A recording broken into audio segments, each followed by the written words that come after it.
بسم اللہ الرحمن الرحیم۔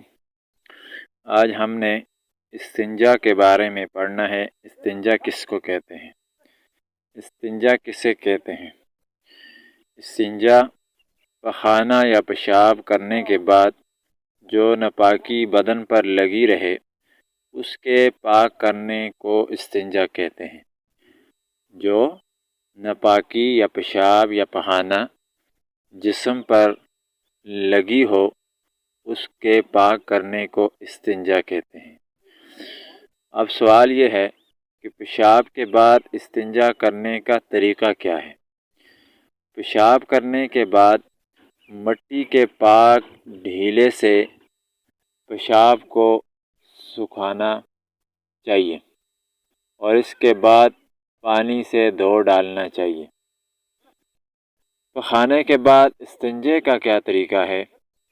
پخانے کے بعد مٹی کے 3 یا 5 ڈھیلوں سے پخانے کے مقام کو صاف کریں، پھر پانی سے دھو ڈالیں۔ استنجا کرنا کیسا ہے؟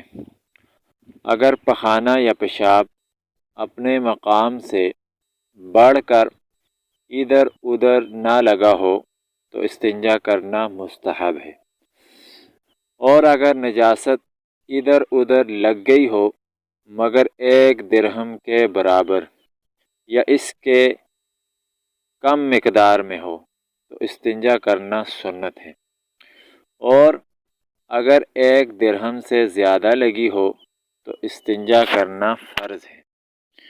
اب استنجا کن چیزوں سے کرنا چاہیے؟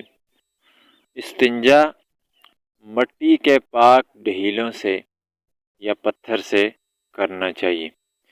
اور استنجا کن چیزوں سے مکروہ ہوتا ہے؟